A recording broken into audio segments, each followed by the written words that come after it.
जब मेरे घर में कोई भारी भरकम सालन और मसालेदार चीजें खाना पसंद नहीं करता ना, तो उस दिन मैं ये फ्रीजर से निकालती हूँ, इसको डीफ्रोस्ट करके फ्राई करके और तड़के वाले चावलों के साथ अपने हस्बैंड और बच्चों को सर्व कर देती हूँ। बिस्मिल्लाहिर्रहमानिर्रहीम, अल्लाहुम्मा सल्ली अला मुहम्मद व अला आलि मुहम्मद। उम्मीद करती हूँ आप सब खैर वाफियत से होंगे, अपने अपने घरों में खुश और आबाद होंगे। आज मैं आप लोगों के लिए लाई हूँ बीफ टिक्का शामी कबाब की रेसिपी, जिसको मैं स्टार्ट कर चुकी हूँ। यहाँ पे मैंने गोश्त ले लिया है। गोश्त मेरे पास तकरीबन 600 ग्राम के करीब था। ठीक है, उसमें मैंने जो है सिरका डाला है 2 टेबल स्पून के करीब, और बाकी ये स्पाइसेस सारे डाले हैं। बेसिक स्पाइसेस हैं टिक्का मसाला है, नमक है, हल्दी है, काली मिर्च है, जीरा है, और अगर कोई स्पाइस मैं भूल रही हूँ तो वो मैं स्क्रीन पे भी मेंशन कर दी है। स्पाइस आप वहां से नोट कर सकते हैं या स्क्रीनशॉट ले सकते हैं। मसाले डाले अच्छे से, इसको हमने मैरिनेट करके रख दिया है 1 घंटे के लिए। 1 से 1.5 घंटा मैरिनेशन एनफ है इसकी। और यहाँ पे मैंने प्रेशर कुकर लिया, उसमें जस्ट मैंने 1 से 2 टेबल स्पून ऑयल लिया है और उसमें सारे खड़े गरम मसाले जो कि मैं स्क्रीन पे मेंशन कर दिए हैं वो ऐड किए हैं। उसके बाद थोड़े से क्रैकल करने के बाद खड़े गरम मसालों को मैंने यहाँ पे दाल डाल दी है। अच्छा, गोश्त अगर मैंने यहाँ पे 600 ग्राम के करीब लिया है ना, बीफ है ये, आप चाहे तो मटन के भी शामी कबाब बना सकते हैं या चिकन के भी इसी तरह से। तो मैंने इसमें दाल जो ली है ना, वो ली है तकरीबन 250 ग्राम के करीब। ठीक है, दाल कोशिश आपने करनी है कि गोश्त जितना हो ना उससे आधी ही रखें, वरना फिर दाल ही दाल होगी, रेशे नहीं बनेंगे। अच्छा जी, प्रोसेस में मैंने यहाँ पे किया है कि खड़े गरम मसालों को क्रैकल करने के बाद मैंने इसमें डाला है दाल के 1-2 मिनट बाद ही मैंने गोश्त डाल दिया। गोश्त के साथ मैंने 2 लहसुन अदरक के पेस्ट के चम्मच डाल दिए हैं, और साथ में मैंने यहाँ पे प्याज डाली है। एक बड़े साइज की प्याज थी, उसको कट करके रैंडम कटिंग ही डाली। साथ में मैंने 2 से 2.5 गिलास बड़े जो स्टील वाले होते हैं ना, वो पानी के डाल दिए। पानी की नोयत आप देख सकते हैं। यहाँ पे मैं प्रेशर कुकर को बंद कर रही हूँ। जब तक मैं प्रेशर कुकर को बंद कर रही हूँ, आप लोग जल्दी से जाइए, वीडियो को लाइक करके आइए, प्यारा सा कमेंट कीजिए, चैनल को सब्सक्राइब कीजिए। अगर यूट्यूब से देख रहे हो, अगर टिकटॉक से देख रहे हैं तो अकाउंट को मस्ट फॉलो कर दे, वीडियो को रीपोस्ट और शेयर करें। अच्छा जी, ये देखिए मैंने यहाँ पे पूरे 35 मिनट्स के बाद कुकर खोला था, क्योंकि दाल भी मैंने 1-1.5 घंटा भिगोई हुई थी, तो ये बहुत अच्छे से गल गई थी। मैंने बोटी आपको तोड़ के भी दिखाई। और यहाँ पे ये जो मैंने चीज डाली है, ये है मेरे पास रेड फूड कलर, क्योंकि ये बीफ टिक्का शामी कबाब है तो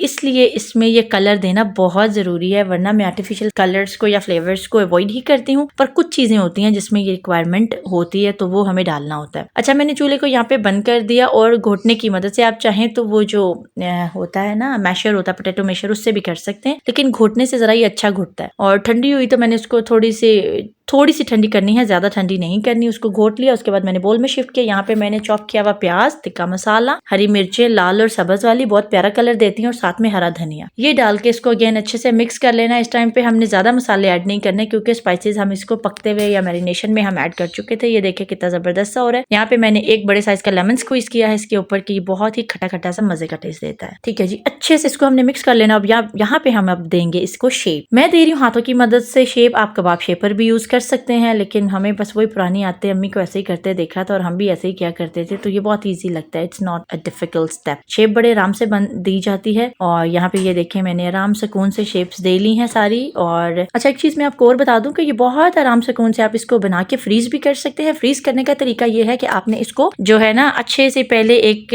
बटर पेपर या कोई भी क्लिंग शीट वगैरह रख के उसके ऊपर आपने कबाब रखने हैं, अगेन ऊपर क्लिंग शीट रखनी है, इस तरह से लेयरिंग करनी है, तो ये बिल्कुल भी चिपकेंगे नहीं आपस में कबाब। तो आपने बस ये ख्याल करना है कि इसको स्टोर करते हुए आपने क्लिंग शीट या बटर पेपर का इस्तेमाल लाजमी करना है। यहाँ पे मैंने एक अंडा फेंट लिया। अंडे को बीट करने से पहले मैंने उसमें 1 पिंच सॉल्ट और 1 पिंच जो है कुटी लाल मिर्च डाली थी। इस तरह से मैंने कबाब को अंडे में जो है डिप करने के बाद इसको शैलो फ्राई कर लिया है। और कबाब्स को बहुत डीप ऑयल में फ्राई करने की जरूरत नहीं होती, ये शैलो फ्राई भी बहुत अच्छे हो जाते हैं। आप ये देख सकते हैं कितना अच्छा कलर आया है। और ये इसकी प्रेजेंटेशन है फाइनल। मैंने इसको जो अपनी इमली के पल्प वाली धनिया पुदीना प्याज टमाटर की चटनी है उसके साथ मैंने इसको सर्व किया था। और ये बहुत ही प्यारा, आप देख लें, बीफ टिक्का शामी कबाब का कितना जबरदस्त कलर बन के आया। ये मैं आपको दिखाती हूँ, इसके जबरदस्त से रेशे, कितना रेशेदार ये बना है, आप देख सकते हैं। आप इसको आराम सुकून से बनाएं, टी टाइम में बनाएं, इसको चाय के साथ सर्व करें। अचानक से गेस्ट आ जाएं तो इसको बस आपने फ्रीज करके रखा होगा, इसको निकालें और इसको फ्राई करके चाय के साथ सर्व कर दें। आप चाहें तो जैसे अब शाम में अक्सर हल्की फुल्की स्नैकिंग करनी होती है तो आप बर्गर बन मंगवाएं, उसमें रख के इसको आप बर्गर भी बना सकते हैं और इसको आप नाश्ते में भी यूज कर सकते हैं और तड़के वाले चावल के साथ भी। Hope you like the video. Thanks for watching. Stay tuned for more videos. Take care. Bye bye.